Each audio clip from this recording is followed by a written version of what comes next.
Hello! I've been slow jogging regularly for more than a year now. And guess what? It improved my knees, lowered my resting heart rate, and taught me to be more mindful. So today I want to share what I've learned and experienced with this Japanese practice of slow jogging.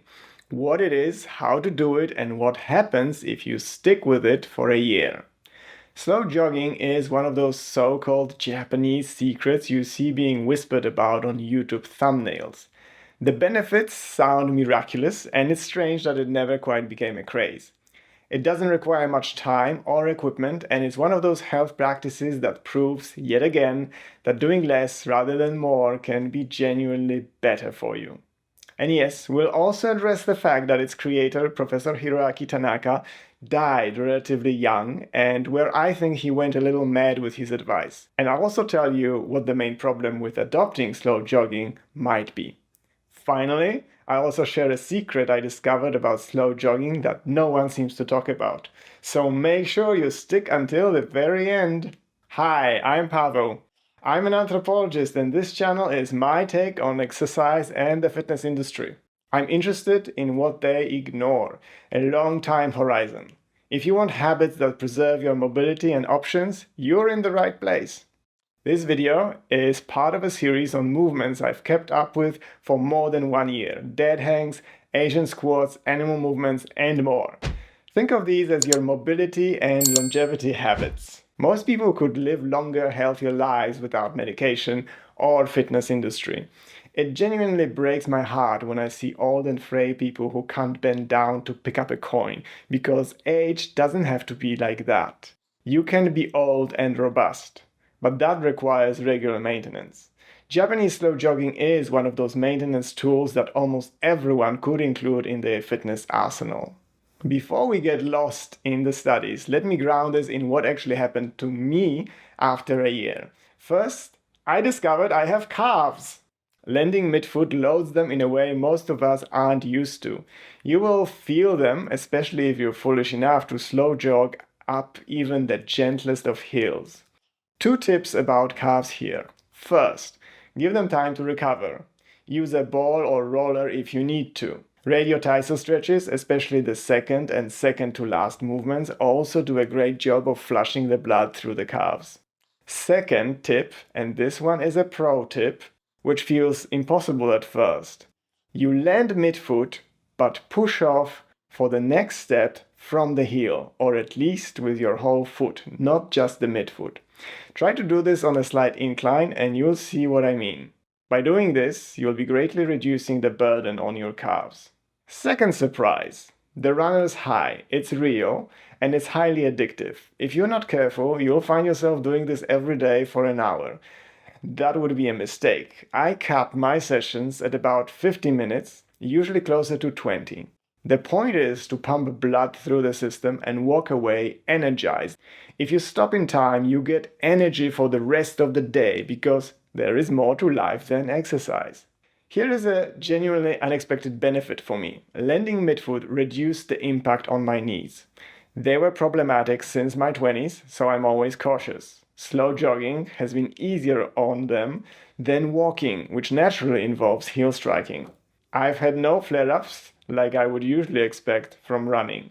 It also lowered my resting heart rate. It dropped by about 5 to 7 beats, from just over 60 to comfortably under. And here is the thing that no one really talks about: the meditative aspect. Slow jogging replaced sitting meditation for me. I've done a 10-day silent retreat. Yes, that means mouth shut and meditating away for most of that time. And I kept up the regular practice afterwards. But since slow jogging became a habit, I haven't really sat down to meditate. And somehow I'm not on the edge like you'd expect. Slow jogging has become my moving mindfulness. Sometimes I go with just awareness. Sometimes I do what Carl Newport calls productive meditation, thinking and problem solving. Sometimes I use that time to record voice notes to myself or friends. If you find running boring, mindfulness difficult, and sitting meditation unbearable, then slow jogging might just be the ticket. You can occupy your mind so completely that you will get in a trance-like state and occasionally end up in a neighborhood you don't recognize. Now that you know why I stuck with it for 1 year, let's talk about the research. Slow jogging has been shown to help prevent heart disease, and it's effective for hypertension, that's high blood pressure; hyperlipidemia, that's too much fat in the blood; type 2 diabetes, that's too much sugar in the blood, well, everybody knows that one; and cardiac rehabilitation. It is also an efficient way to burn fat because its low intensity taps into the body's fat stores. And it's suitable for almost everyone, young, old, and complete beginners. The pace is called Nico Nico in Japan, roughly meaning running with a smile. If you can't smile while doing it, you're going too fast. And DSY is better for longevity. In a 2015 study, Peter Schnorr at Biesperberg University Hospital showed that light joggers had lower mortality rate than strenuous joggers. Ha! Casual beats intense yet again. This is why DSY and slow jogging are such a good match. You get endocannabinoids, the runner's high, without the catecholamines to ruin it for you. You also improve heart function and endurance without tipping into that high-stress territory. You even get VO2 max improvements, if you care about that longevity metric. And if you want a better one, see that balance video. You also get a smarter brain. Yes, they tested this in rats to confirm that neuron growth was greatest at the Nico Nico pace, far more than for fast runners. The theory to explain it is simple. High intensity demands willpower and causes stress, which eats away at the benefits. So when someone heckles you for going slow, forgive them, for they do not know what they're doing. So how do you actually start? All you need are flat-soled shoes. Watch my original video for the posture and technique, but the essentials are simple. Land midfoot, don't force the pace, and if you're out of breath, walk. Professor Tanaka suggested to start with 1 minute of slow jogging, 30 seconds of walking, and then repeat it over and over. It's an interval approach that works without wearing you down when you're not ready for it. Remember, easy does it. Now, here comes the serious problem with slow jogging that people rarely admit, which I think prevents it from being adopted on a wide scale. You're not ready for it, but here it comes. It looks ridiculous.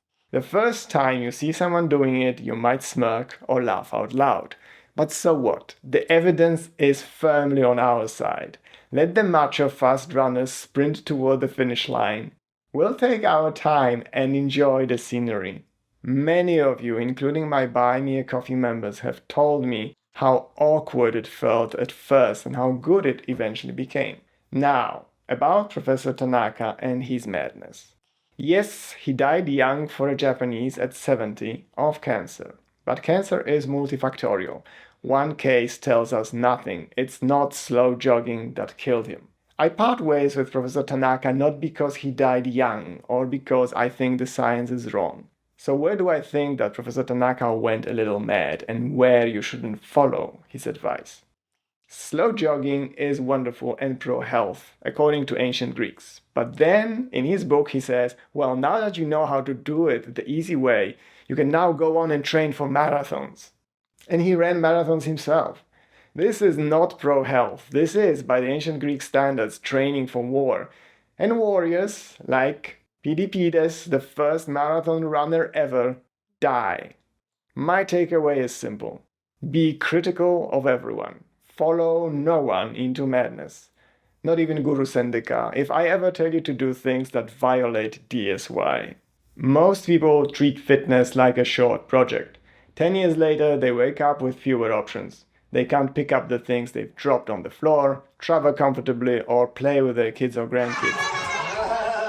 My course is designed to stop that slow narrowing of choices. It has short, sensible routines you can fold into your daily life and a community that will keep you honest.